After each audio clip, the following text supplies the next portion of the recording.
Bonjour à tous. Devenez ce que vous êtes déjà. Est-ce que ça vous dit quelque chose? C'était le slogan brillamment trouvé par Clément, qui concernait le passage de la semaine dernière.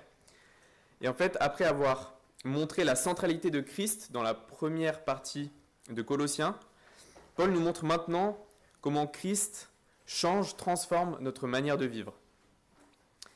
Puisqu'en tant que chrétiens, nous avons revêti l'homme nouveau, notre ancienne nature est morte, et nous sommes maintenant ressuscités avec Christ. Alors marchons d'une manière digne de notre appel, de façon à plaire au Seigneur. Et on avait vu comment cette vie nouvelle transformait notamment notre lutte contre le péché, nos relations aussi avec les autres. Et dans le passage d'aujourd'hui, en Colossiens 3, verset 18, nous voyons comment Christ transforme nos relations dans la famille et au travail. Et pour cela, Paul reprend la forme d'un code domestique qui était très courant à l'époque et qui liste une sorte de série de commandements, d'ordonnances qui concernent les affaires domestiques en particulier. Et peut-être que vous avez vu la première phrase du passage et vous êtes dit « Oula !» Vous avez fait les gros yeux, puis vous avez levé la tête et vous voyez un jeune célibataire qui vous parle du mariage. Et vous vous dites, qu'est-ce qu'il fait là? Et je vous avoue, c'est aussi un peu ce que je me suis demandé quand j'ai lu le texte pour la première fois. Mais la bonne nouvelle, c'est que même si moi je ne suis pas qualifié, la parole inspirée par l'Esprit est qualifiée pour nous parler de ça. Et ma prière pour ce matin, c'est que chacun puisse être convaincu, non par moi, mais par la parole. Et j'ai aussi pleinement conscience que c'est un sujet qui va à l'encontre de ce qu'on peut voir dans la société, de ce que la société prône dans nos relations. Et voilà, si vous avez des questionnements, si ça vous questionne, n'hésitez pas à en parler, à aller voir les anciens pour parler de ça. Alors, Colossiens 3, 18, et on lira jusqu'au chapitre 4, au verset 1. Femmes, soumettez-vous à votre mari comme il convient dans le Seigneur. Marie, aimez votre femme et ne vous aigrissez pas contre elle. Enfants, obéissez en tout à vos parents, car cela est agréable au Seigneur. Pères, n'exaspérez pas vos enfants, de peur qu'ils ne se découragent. Esclaves, obéissez en tout à vos maîtres terrestres, et pas seulement sous leurs yeux, comme le feraient des êtres désireux de plaire aux hommes, mais avec sincérité de cœur, dans la crainte de Dieu. Tout ce que vous faites, faites-le de tout votre cœur, comme pour le Seigneur, et non pour des hommes, sachant que vous recevrez du Seigneur un héritage pour récompense. En effet, le Seigneur que vous servez, c'est Christ. Mais celui qui agit injustement recevra le salaire de son injustice. Et il n'y a pas de favoritisme. Maîtres, accordez à vos esclaves ce qui est juste et équitable, sachant que vous aussi, vous avez un maître dans le ciel. Alors dans ma prédication, je vais suivre le fil du texte, et ma première partie concernera donc les relations entre mari et femme. Et avant de rentrer vraiment dans le texte, j'aimerais juste rappeler des éléments qui me paraissent très importants à propos du mariage. Au début de la Bible, dans Genèse, Dieu crée l'homme, il le place dans le jardin d'Éden et lui donne une mission, cultiver et garder le jardin dans lequel Dieu l'a placé. Mais Dieu ne désire pas que l'homme soit seul, il crée la femme en tant qu'aide et vis-à-vis de l'homme. L'homme et la femme sont créés à l'image de Dieu, ils sont égaux en valeur, mais Dieu leur donne des rôles différents dans le but de remplir la mission qu'il leur a confiée. Et c'est dans ce contexte que Dieu crée le mariage. L'homme quittera son père et sa mère et s'attachera à sa femme, et ils ne feront qu'un. Le mariage et les rôles que Dieu attribue à l'homme et la femme sont bons, ils sont voulus par Dieu. Et ils ne sont pas là pour nous contraindre, mais au contraire, ils sont là pour notre épanouissement. Et en fait, nous voyons en Genèse 3 que les problèmes et les difficultés relationnelles au sein du couple, notamment, ne sont pas dus à l'institution du mariage, mais plutôt à la désobéissance de l'homme, qui a choisi de vivre indépendamment de Dieu. Mais pourtant, par le mariage, Dieu a voulu illustrer une réalité plus profonde, la relation de Christ et de son Église. Et c'est dans cet objectif que Paul nous donne ses instructions. En suivant ces instructions, nous rentrons pleinement dans le plan de Dieu afin que le mariage reflète la relation de Christ et de son Église. Et si l'instruction donnée aux femmes nous met tant mal à l'aise, c'est parce qu'il y a énormément de fausses croyances qui sont associées. Et si la société d'aujourd'hui est aussi allergique à ce discours, en fait c'est malheureusement parce qu'il y a énormément d'abus et de violence dans toutes les sphères, même des fois dans nos églises. Mais Paul, lui, n'est pas un machiste, il n'est pas misogyne, et il n'écrit pas sous l'influence de sa culture, mais sous l'influence du Saint-Esprit. Et à nous donc de bien comprendre ce qu'il veut nous dire ici.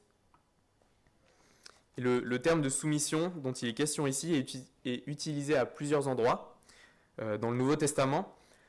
Et pour prendre quelques exemples, il est utilisé pour parler de la soumission de Christ à Dieu, la soumission de l'Église à Christ, mais aussi la soumission des croyants aux responsables de l'Église ou à l'autorité.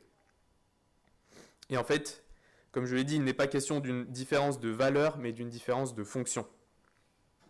Et John Piper dit ceci. C'est la fonction à laquelle Dieu appelle la femme, lui demandant d'honorer et de soutenir le leadership exercé par son mari, et de l'aider à l'assumer selon les dons qu'elle a reçus. On est donc loin d'une soumission forcée, mais plutôt d'une attitude volontaire qui reconnaît l'autorité du mari donnée par Dieu et qui cherche à respecter, à soutenir et à conseiller. Et il me semble que c'est aussi important de rappeler ce que la Bible ne dit pas. Et ça nous permettra de bien faire le tri entre ce qui vient de notre société et ce qui vient de la Bible. Et d'abord, la soumission ne veut pas dire effacement. Ça ne veut pas dire que la femme doit être d'accord avec tout ce que dit son mari, qu'elle doit renoncer à sa propre volonté, qu'elle ne peut pas exprimer son avis, prendre part aux décisions, qu'elle ne pourrait pas prendre des décisions seule aussi. Ça ne veut pas non plus dire, et ça me fait peut-être sourire, mais je pense que c'est nécessaire de le rappeler, que les tâches ménagères lui sont réservées, que c'est à elle de s'occuper des enfants, qu'elle ne pourrait pas avoir un travail, ou même gagner plus que son mari. Mais surtout, la soumission au mari ne signifie pas de faire passer la volonté du mari devant la volonté du Seigneur. Fin du verset 18, comme il convient dans le Seigneur. Si le mari pousse sa femme à désobéir à Dieu, la femme n'a pas à se soumettre. Et aucun abus physique ou moral de la part du mari n'est justifiable devant Dieu. Et la soumission ne va pas seule, elle va aussi avec l'autorité. Et au verset 19, on voit comment l'autorité du mari se manifeste. En fait, l'autorité du mari se caractérise notamment par de l'amour, par un amour sacrificiel. L'amour qu'il porte à sa femme devrait refléter l'amour que Christ a pour son Église. Et dans Éphésiens 5, Paul précise comment cet amour s'est manifesté. Je cite, en parlant de Christ, « Il s'est donné lui-même pour elle, afin de la conduire à la sainteté, après l'avoir purifiée et lavée par l'eau de la parole, pour faire paraître devant lui cette Église glorieuse, sans tache, ni ride, ni rien de semblable, mais sainte et irréprochable. » Et cela signifie que, pour assumer son rôle d'autorité, l'homme n'a pas besoin de suivre un influenceur musclé, masculiniste, ou de regarder des TED Talks ou des tutoriels sur comment parler de manière charismatique, ou comment se faire respecter. En fait, le seul modèle à suivre, c'est Christ. Le seul modèle à suivre, c'est Christ. Et tout comme Christ s'est fait notre serviteur et s'est sacrifié pour nous, pour que nous soyons saints le jour où il reviendra, le mari lui aussi s'engage à servir, à prendre soin de sa femme, notamment dans le domaine spirituel, en l'encourageant par ses paroles et son comportement à rester accroché à Christ. Et dans cet objectif de refléter l'amour de Christ pour son Église, Paul avertit particulièrement sur le risque de s'aigrir, ou littéralement d'avoir une attitude amère envers son épouse. Alors, c'est peut-être facile quand tout va bien, mais comment je réagis quand je suis contrarié, quand je suis déçu par mon épouse, quand elle ne répond pas à mes attentes? Est-ce que je me mets en colère? Est-ce que je la critique? Est-ce que je la dévalorise? Est-ce que je garde tout pour moi et je deviens rancunier et je garde ça en tête pour la prochaine fois où on se dispute? Ou est-ce que je maîtrise ma langue? Est-ce que je suis prompt à pardonner, à demander pardon, à encourager, et notamment à encourager à persévérer dans sa marche avec le Seigneur? Alors que nous soyons célibataires ou en couple, nous pouvons avoir confiance que les rôles prévus par Dieu sont bons et que les instructions de la Bible sont données pour notre bien, pour notre épanouissement. Et en restant attachés à Jésus, à sa parole, la manière dont les chrétiens vivent leur mariage, en fait, sera un témoignage puissant pour le monde. Le monde verra à travers eux, à travers le mariage, l'œuvre de Christ pour son Église. Maintenant, la deuxième partie, la relation parent-enfant. Ici encore, Paul n'aborde pas tous les aspects de la relation entre les parents et les enfants, mais je pense qu'il évoque un domaine qui représente un défi pour à peu près toutes les familles, l'obéissance. Et dans la structure familiale voulue par Dieu, les parents ont l'autorité, Dieu leur a donné l'autorité sur leurs enfants, et donc logiquement cela requiert de l'obéissance de leur part. Mais il me semble que Paul va quand même un peu plus loin que ça.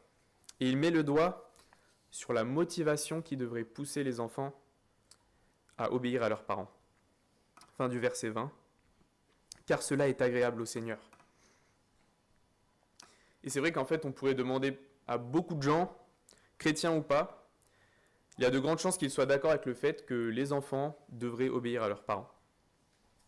C'est pas quelque chose de révolutionnaire, mais peut-être qu'on a aussi vite fait, et aussi dans nos milieux chrétiens, de résumer tout ce qu'on attend des enfants à l'obéissance.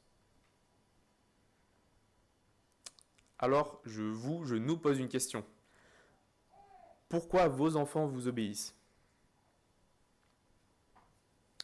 Est-ce que c'est parce qu'ils n'ont pas le choix? Est-ce que c'est la menace, la peur? Parce qu'ils savent que s'ils ne le font pas, ils seront privés de TikTok? Ou parce qu'ils savent que ça plaît au Seigneur? Est-ce que vos enfants vous voient comme les grands rois, les grands maîtres de la maison qui imposent leurs règles parce que c'est chez vous, que ça a toujours fonctionné comme ça et que ça fonctionnera toujours comme ça? Ou est-ce qu'ils vous voient aussi comme des parents eux-mêmes soumis au roi des rois, qui donnent des règles qui viennent de la parole et qui cherchent à plaire à Dieu? Et oui, je crois que c'est un vrai défi dans un foyer chrétien, puisque oui, nous voulons plaire au Seigneur, alors nous suivons une éthique conforme à la parole, et souvent plus stricte que le reste du monde pourrait le faire dans ses foyers. Mais nous ne devons pas oublier pourquoi nous voulons que nos enfants suivent ces règles.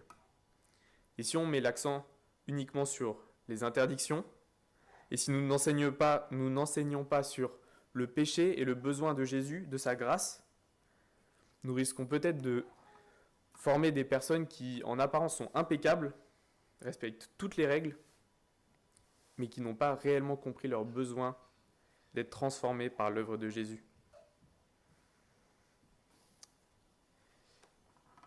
Et Paul s'adresse maintenant aux pères, aux parents, et met en garde de ne pas irriter les enfants pour ne pas les décourager. Et il me semble que ça peut souvent venir d'une discipline peut-être trop sévère ou démesurée. Je me rappellerai toujours, le père de mon meilleur ami était très très dur, très strict, très sévère. Il ne lui laissait pas beaucoup de liberté. Et pourtant, il a grandi dans un foyer chrétien. Mais voilà, même au lycée, pour chaque sortie qu'il voulait faire, il devait essayer de négocier avec son père. Et en fait, le jour où il est parti de la maison, il est parti en cacahuète, pour rester poli. Il est allé à l'opposé de tout ce que ses parents, et son père notamment, lui disaient. Et dans sa grâce, Dieu l'a gardé, l'a rappelé à lui. Et dans tous les cas, nous ne sommes pas souverains sur l'avenir de nos enfants. Dieu seul sait, Dieu seul connaît s'il les a choisis ou non.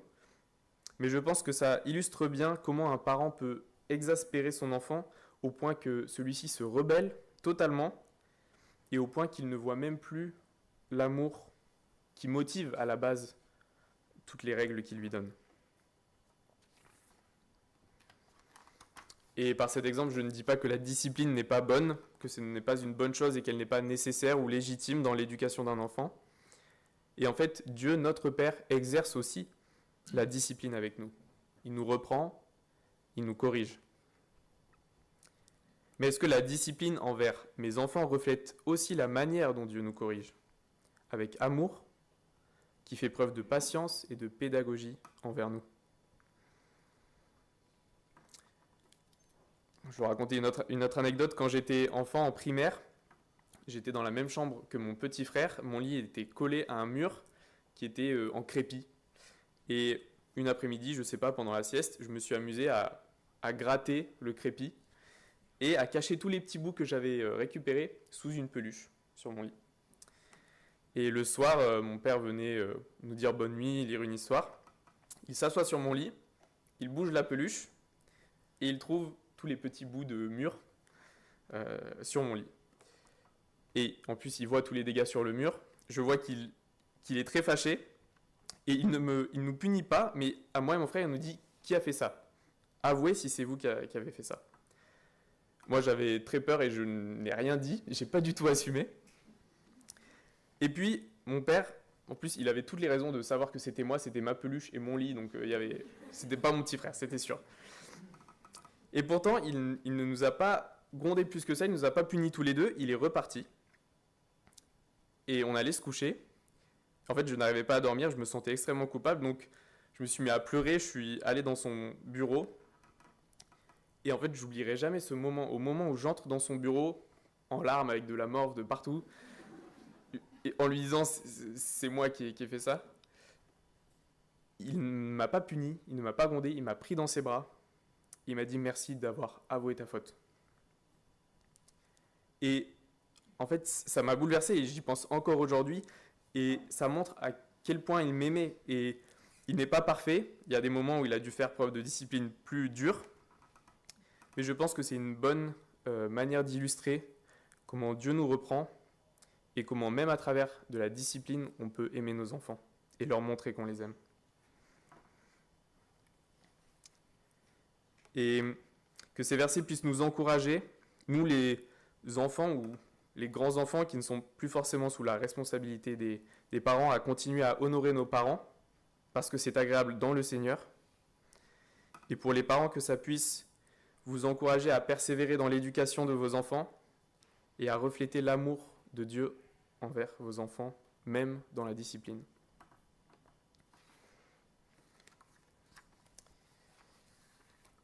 Troisième partie, la relation maître-esclave. Paul s'adresse maintenant aux esclaves. Et pour nous, ça paraît un peu étrange à notre époque. Mais les esclaves faisaient partie en fait de la maison. Ils étaient intégrés à la structure familiale à l'époque. Et il ne faudrait pas en conclure que Paul est pro-esclavage. Et en fait, le fait qu'il s'adresse aux esclaves, c'est plutôt révolutionnaire. Les esclaves sont des membres à part entière de l'Église. Ils ont la même valeur et malgré les conditions dans lesquelles ils sont, ils peuvent vivre d'une manière qui plaît au Seigneur. Parce qu'eux aussi sont des nouvelles créatures en Christ.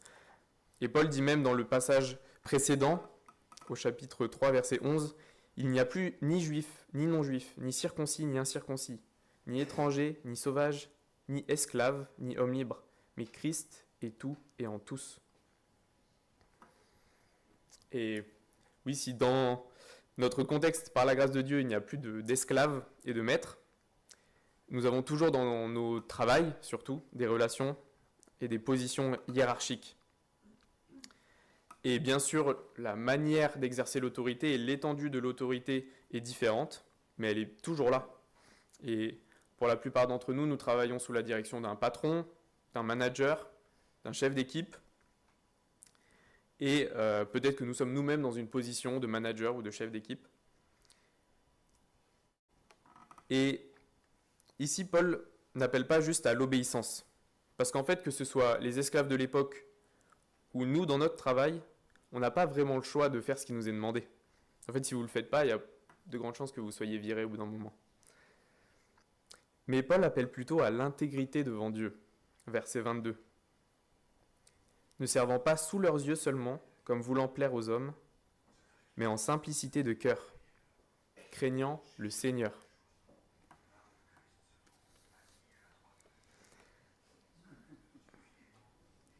Je peux attendre.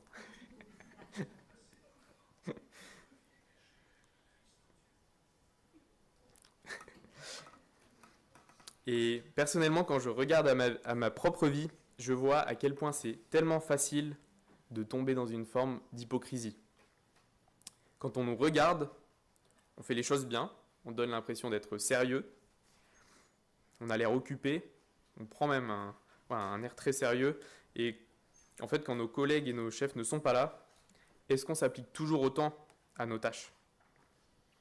Je me rappelle dans mon dernier travail, quand ma chef n'était pas au bureau, qu'elle était en télétravail, tout de suite, j'avais aucun scrupule à arriver un peu plus en retard. C'était automatique. Et quand elle était là, par contre, j'étais toujours à l'heure. Et en fait, Paul met en avant ce qui compromet notre intégrité. Nous craignons les hommes plutôt que Dieu. Nous voulons plaire aux hommes plutôt que de plaire à Dieu. Et de ce fait, notre motivation ne se trouve pas dans ce que Dieu va penser de nous, mais dans ce que mes collègues et mon manager vont penser de moi. Nous cherchons l'approbation des hommes plutôt que celle de Dieu.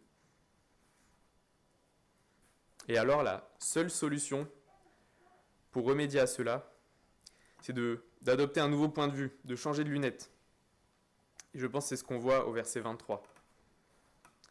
Quoi que vous fassiez, faites-le de cœur comme pour le Seigneur et non pour les hommes. Donc peu importe les tâches que nous faisons dans notre boulot, même si elles paraissent les plus insignifiantes, les plus ennuyantes, nous pouvons les faire comme si nous les faisions pour Jésus. Est-ce que vous vous appliqueriez de la même manière si vous aviez une présentation à préparer pour une réunion d'équipe du lundi matin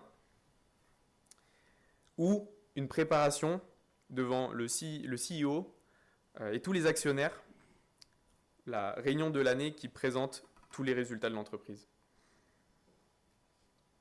Alors imaginez si on travaillait avec la même qualité, la même attention, si on travaillait au quotidien pour le grand patron, le patron de l'univers, Christ.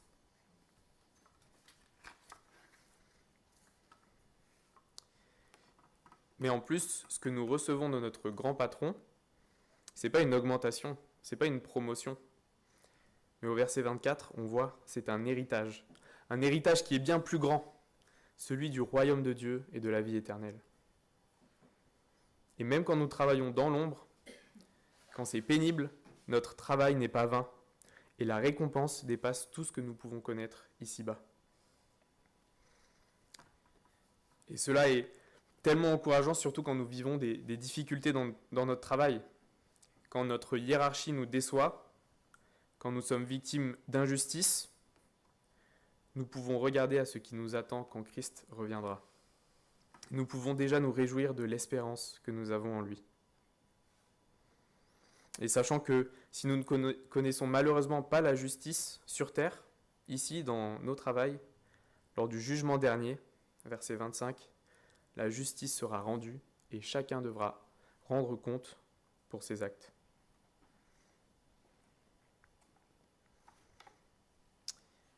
Et l'identité de notre Seigneur est aussi la motivation pour les personnes qui ont des personnes placées sous leur autorité. Puisque Dieu, notre Maître, est parfaitement juste et équitable, alors nous aussi soyons justes envers ceux que Dieu nous a confiés. La manière dont on se comporte avec nos équipes, nos collègues, en étant honnête, en ne faisant pas de compromis, en ne faisant pas de favoritisme, est aussi un témoignage puissant envers eux. Et je pense que beaucoup ont pu l'expérimenter, et sûrement plus que moi.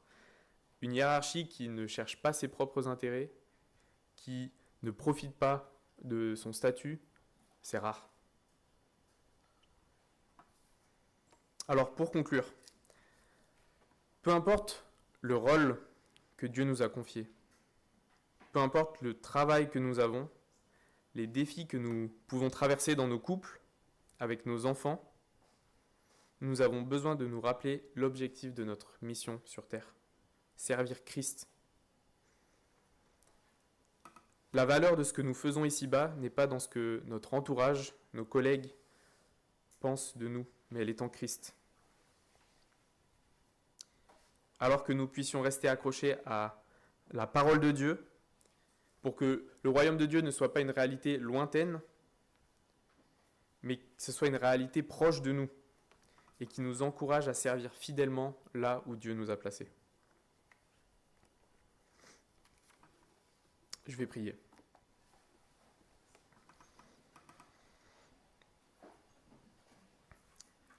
Oui Seigneur, merci pour ce nouveau statut que nous avons en toi. Merci parce que tu es venu nous chercher alors que nous ne méritions rien. Tu nous as transformés, tu nous as rendus saints.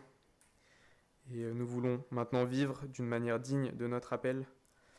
Et nous voulons aussi avoir confiance que les rôles que tu as confiés à l'homme et à la femme, les endroits où tu nous as placés sont bons.